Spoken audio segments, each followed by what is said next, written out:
Dear YouTube friends, आज आप लोगों के समक्ष एक ऐसा गूढ़ विषय है, कर्म का सिद्धांत एवं प्रारब्ध। आज का टॉपिक है कर्म का सिद्धांत एवं प्रारब्ध। तो कुछ लोग ये नहीं समझते हैं कि प्रारब्ध क्या होता है। प्रारब्ध वो होता है जो कि हमारे पिछले से पिछले जन्मों में जो कर्म हम करते हैं, अच्छे या बुरे कर्म करते हैं, वो अच्छे और बुरे कर्म और हमारी मृत्यु हो जाती है, हमारी डेथ हो जाती है, तो हमें उन अच्छे या बुरे कर्मों को दूसरे जन्म में भोगना पड़ता है। तो सबसे पहले मैं आपको प्रारब्ध के बारे में बताती हूँ कि प्रारब्ध क्या है।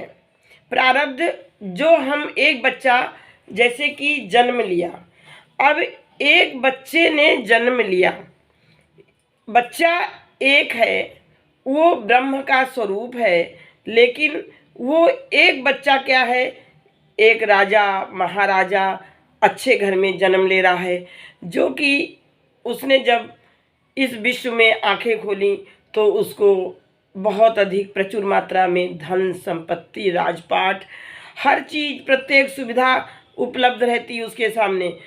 और दूसरा एक बच्चा जो कि जन्म लेता है तो वो एक गरीब परिवार में जन्म लेता है, झोपड़पट्टी में जन्म लेता है, जिसके यहाँ की ऑलरेडी 4-6 भाई बहन और उपलब्ध होते हैं। उसको क्या है कि उसको 100 ग्राम दूध भी नहीं मिल पाता है।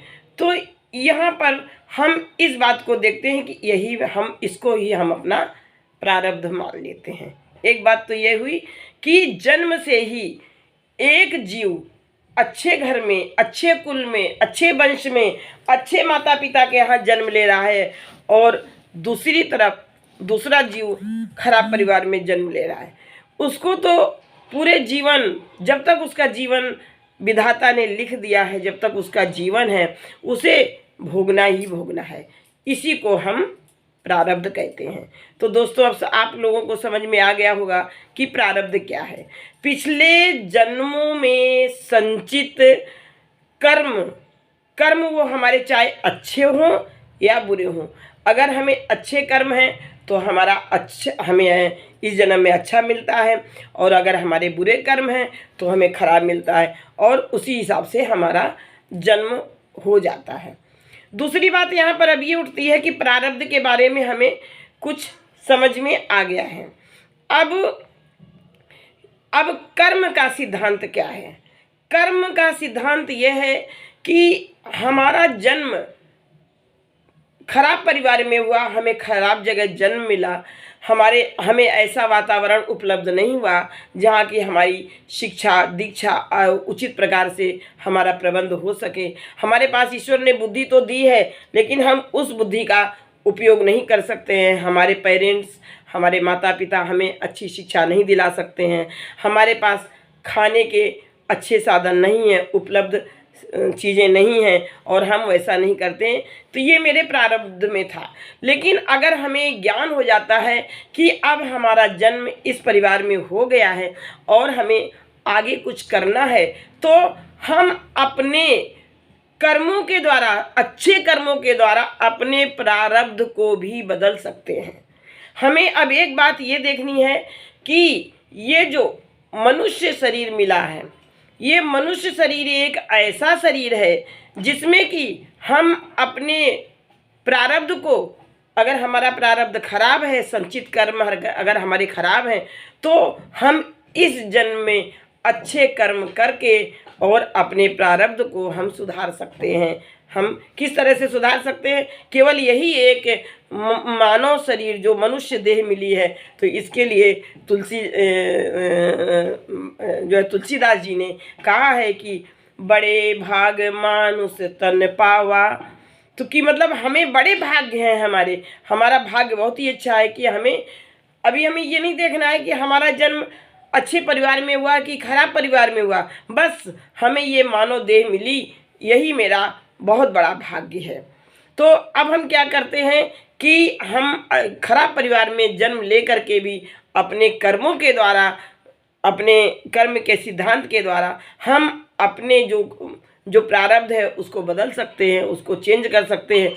और अपने कर्मों के द्वारा ही एक बच्चा जो कि अच्छे घर में जन्मा हुआ है, राजा के यहाँ जन्मा हुआ है, अच्छे परिवार में जन्मा है, लेकिन अपने कर्म को अगर वो उसके अगर कर्म खराब हो जाते हैं, देखिए, तो वो क्या हो जाता है कि वो अनपढ़ हो जाता है, गंवार हो जाता है और शराब पीने लगता है, जो है दुर्व्यसनों में फंस जाता है। तो उसके कर्म वहाँ से उसको उस तरफ ले जाते हैं।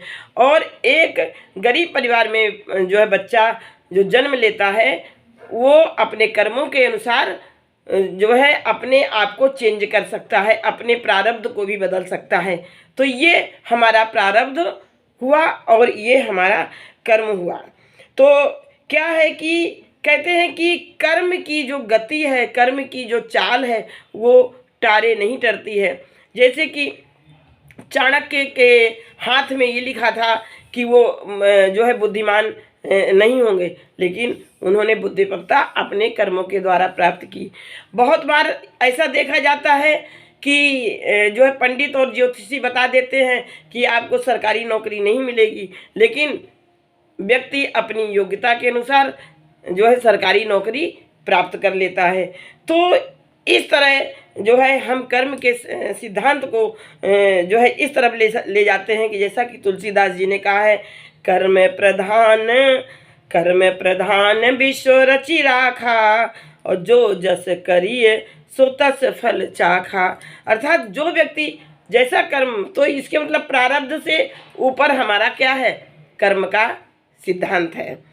और क्या क्या कहा गया है कि इसी तरह हम रामधारी सिंह दिनकर जी की जो रश्मरथी में जो एक कविता है, उसकी कुछ पंक्तियां कोट करती हूँ। वो क्या है, मानो जब जोर लगाता है, मानो जब जोर लगाता है, पत्थर पानी बन जाता है, पत्थर पानी बन जाता है। यानी कि जब इंसान अपना जोर, अपना पुरुषार्थ जब एक जगह झोंक देता है, तो क्या हो जाता है कि जो पत्थर होती है, पत्थर मतलब जो घिस नहीं सकता है, तो पत्थर भी पिघल करके पानी बन जाता है।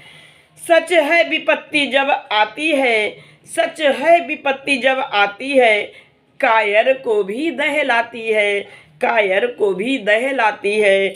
शूरमा नहीं विचलित होते, शूरमा नहीं विचलित होते, सूरमा नहीं विचलित होते, क्षण एक नहीं धीरज खोते, क्षण एक नहीं धीरज खोते। विघ्नों को गले लगाते हैं, विघ्नों को गले लगाते हैं। मानो जब जोर लगाता है, मानो जब जोर लगाता है, पत्थर पानी हो जाता है, पत्थर पानी बन जाता है। इस प्रकार से डियर फ्रेंड्स, अब हम देखते हैं कि ये मेरा प्रारब्ध और ये मेरा कर्म का सिद्धांत, अगर हम अपने कर्मों को अच्छी दिशा में ले जाते हैं, तो हम अपने प्रारब्ध को भी अपने अच्छे कर्मों से चेंज कर सकते हैं, बदल सकते हैं। डियर फ्रेंड्स, जय हिंद।